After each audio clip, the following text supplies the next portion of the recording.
తిరిగి BCN news కి స్వాగతం. ఎన్టీఆర్ జిల్లా మైలవరం వ్యవసాయ మార్కెట్ యార్డ్లోని సీసీఐ సెంటర్లో పత్తి కొనుగోలు కేంద్రాన్ని ఎమ్మెల్యే వసంత కృష్ణ ప్రసాద్ ప్రారంభించారు. నియోజకవర్గ వ్యాప్తంగా 8 మిల్లుల ద్వారా రైతులు ఇబ్బంది పడకుండా పత్తి కొనుగోలు చేపడుతున్నట్లు ఆయన తెలిపారు. మోంతా తుఫాను వల్ల నష్టపోయిన పత్తి రైతులకు ఈ కొనుగోలు కేంద్రం ద్వారా సహాయం అందిస్తున్నట్లు ఎమ్మెల్యే పేర్కొన్నారు. సీసీఐ నిబంధనల ప్రకారం తేమ శాతం 12కు మించకుండా పత్తిని కొనుగోలు కేంద్రాలకు తీసుకురావాలని రైతులకు సూచించారు.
వాస్తవంలో ఉన్నటువంటి పరిస్థితులు వేరు.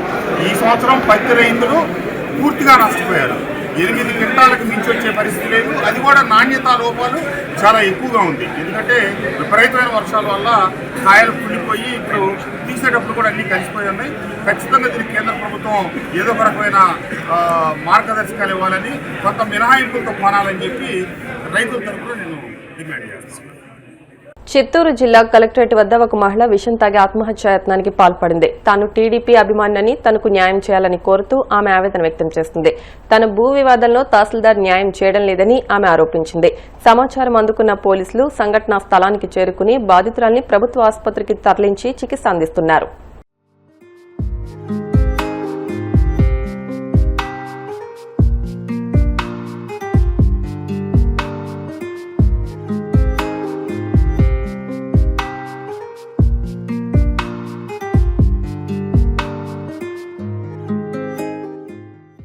తిరుమల శ్రీ వెంకటేశ్వర స్వామివారిని సినీ హీరో సాయి ధరమ్ తేజ్ దర్శించుకున్నారు. వీఐపీ విరామ దర్శన సమయంలో స్వామివారి సేవలో పాల్గొని మొక్కులు చెల్లించుకున్నారు.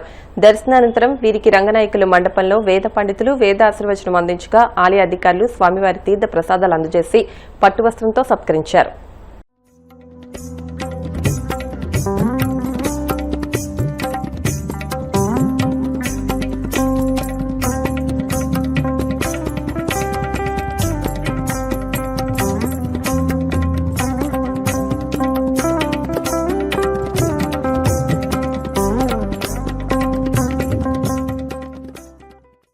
స్వామివారికి థ్యాంక్స్ చెప్తాను వచ్చానండి.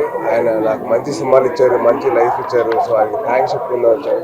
ఆయనకి కృతజ్ఞతలు చెప్పుకొని మళ్ళీ మాకు మంచి జీవితం రావాలి అండ్ అలాగే కొత్త సంవత్సరం వస్తుంది. సో ఆయనకి బ్లెస్సింగ్స్ తీసుకుందాం వచ్చాను. నెక్స్ట్ ఇయర్ సంబర్లో ఏటిగట్టు సినిమా వస్తుందండి. దాంతో నెక్స్ట్ ఇయర్ ఉంటుందండి. అదే నెక్స్ట్ ఇయర్ ఉంటుంది. తెలంగాణలోని మేడ్చల్ జిల్లా షామీర్పేట పోలీస్ స్టేషన్ పరిధిలో చైన్ స్నాచింగ్ జరిగింది. జమున అనే మహిళ నడుచుకుంటూ వెళ్తుండగా ఇద్దరు వ్యక్తులు బైక్పై వచ్చి ఆమె మెడలోంచి 3.50 తులాల బంగారు గొలుసును అపహరించారు.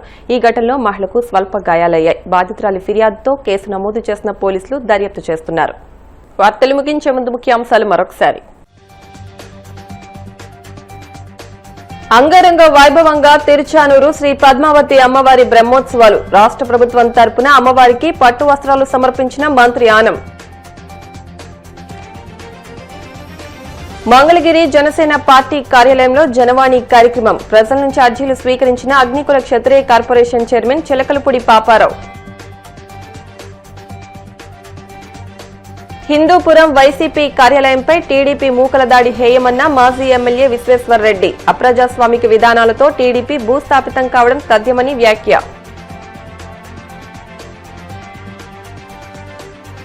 తిరుమల శ్రీవారిని దర్శించుకున్న సినీ హీరో సాయి ధరమ్ తేజ్. ఆలయ మర్యాదలతో స్వాగతం పలికిన అధికారులు.